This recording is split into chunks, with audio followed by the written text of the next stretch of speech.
मारग जात भयावन भारी, मारग जात भयावन भारी, मारग जात भयावन भारी, और कहीं विदितात तारे का मारी, कहीं विदितात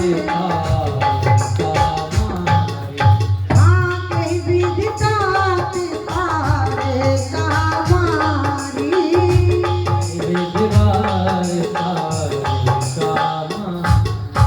मारग जात भयावन भारी। जब राम जी ससुराल से वापस आए तो शाम के समय मैया कौशल्या पहुंचे और राम जी को यहाँ सिर रख करके सुलाने लगी और कहते हैं मारग जात भयावन भारी कि ही विदितात तारिका मारी।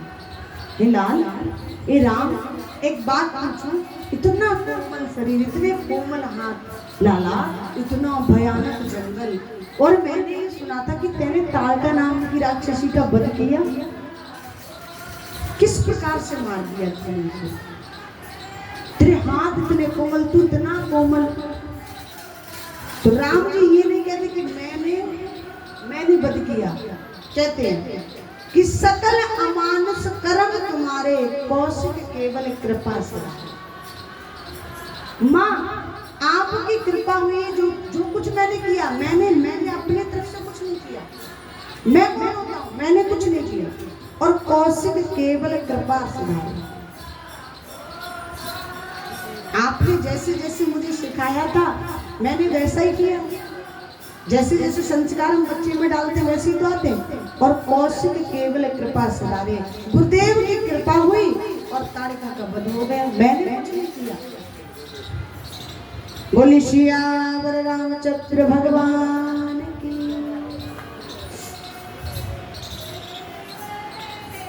बाबा तुलसीदास जी महाराज कहते हैं कि जब जानकी मैया अयोध्या में आई तो होता है ना कि बहू का जो मुख देखते हैं उसको क्या बोलते हैं आपके यहाँ?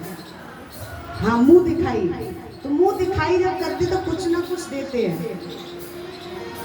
तो उस समय कैकेयी मैया ने क्या किया था, कुछ समय पहले राजा दशरथ से कहलवा कर एक कनक भवन बनवाया था। क्या? सोने का भवन, महल। क्यों? कहते हैं कि कैकेयी के कारण राम जी बन गए। नहीं, कैकेयी मैया की ये तो स्वयं मेरे राघव की इच्छा थी। कैकेयी मैया को जो माध्यम बनाया था, क्योंकि कैकेयी के अलावा और कोई सी मैया ये कार्य नहीं कर सकती थी।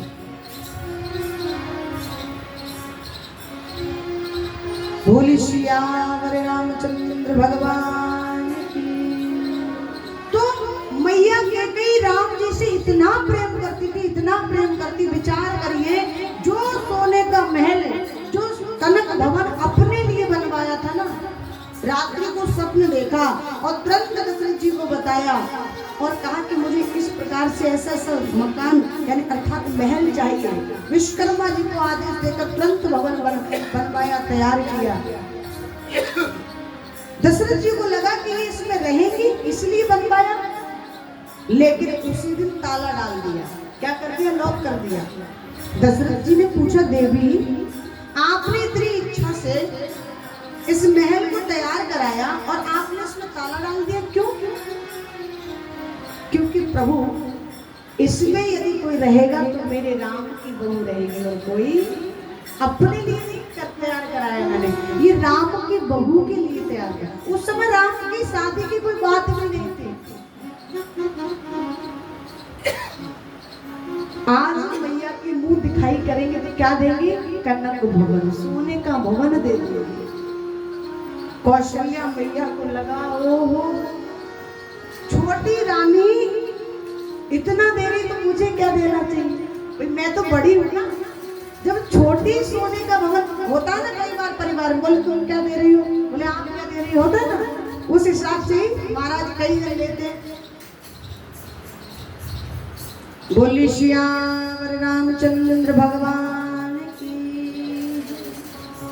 और सबसे पहले वो दिखा दिखाई भी किसी ने की, मैया कहती है सोने का भवन दे दिया, चाबी उठाई और कह दिया आज से ये कनक भवन जो है ना, ये जो मैंने बनवाया था ये तुम्हारे लिए है जान। कौशल्या मैया को लगा सोने का भवन जब छोटी वाली ने दे दिया तो मैं तो बड़ी हूँ, मैं क्या दूं? अगर इससे छोटा कुछ देती हूँ उपहार तो है, बड़ी हूँ छोटा देती हूँ तो चलेगा नहीं, क्या देना चाहिए? तो मैया ने क्या किया, बोली सियावर रामचंद्र भगवान। मैया को लगा इससे बड़ा तो मैं कुछ दे नहीं सकती, और मैया कौशल्या ने क्या किया, राम जी का हाथ पकड़ा और पकड़कर कहा हे जानकी, आज तक तो ये मेरा पुत्र था, लेकिन आज मैं इसे तेरे लिए सौंपती हूँ। हाथ पकड़ करके और मैया के हाथ में दे दिया। इससे बड़ा और क्या देगी बताओ? आज के समय में स्थिति क्या है, आज की बेटियां इसी बात को लेकर लड़ती, पता है कहती है, अरे महाराज देवी जी जब मैं पहले पिता को गई थी ना तो इतना जेवर चढ़ा था, हाथ में 10-10 तो चूड़ी थी, एक हाथ में गले की तो गिनती नहीं थी कितने था जेवर, लेकिन पहले पिता को गई और मेरी सासू मैया ने उतार लिया। और महाराज हुआ क्या कि उसी से उसके 3 बेटे और थे, उसका भी विवाह कर लिया। बस पहली ही शादी में जो पहली विदा होती है उसी पर मैंने वो पहन कर देख लिया, आज तक मेरी सास ने मेरी आंखों से नहीं दिखाया, इसीलिए मुझे बुरी लगती है। आज की बेटी कहती है, आज की बहुएं, लेकिन उनको विचार करना चाहिए, जिस माँ ने पाल पोस करके अपने जिगर का टुकड़ा तुम्हें दे दिया है, उस पर तुम्हारा अधिकार हो गया। आते कहती ना ये तो मेरे हैं, कहती ना आते ही पूरा अधिकार।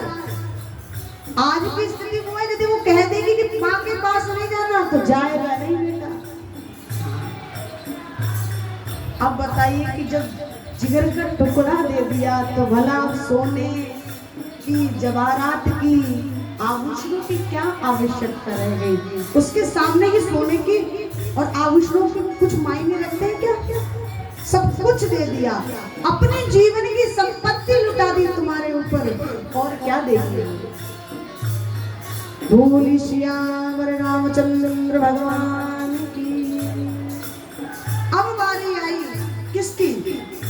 मैया कहती है अचल होई अही बात तुम्हारा, जब लग गंग जमन की धारा। मैं आशीर्वाद देती तुम सौभाग्यवती रहो, जब लग गंग जमुन, जब तक इस पृथ्वी पर गंगा यमुना की धारा बहती रहे तब तक आप सदा सौभाग्यवती। अब बारी आती सुमित्रा मैया की। सुमित्रा मैया ने विचार किया कि के मैया ने इतना कुछ दे दिया, कौशल्या मैया ने, अब मैं क्या दूं? मेरे पास तो ऐसा कुछ है नहीं कि मैं दूं। वो दिखाई पर सुमित्रा मैया पहुंची। सुमित्रा मैया ने कहा हे जानकी, मेरे पास ज्यादा कुछ तो है नहीं, और लक्ष्मण जी का हाथ पकड़ा और लक्ष्मण जी को दे दिया। कहा आज तक ये मेरा पुत्र था, अब ये तुम्हारा पुत्र है। और लक्ष्मण जी से कहा हे लक्ष्मण, आज तक मैं तेरी माता थी, लेकिन अब मैं तेरी माँ नहीं। कौन है तेरी माँ? कि ताते तुम्हारे मात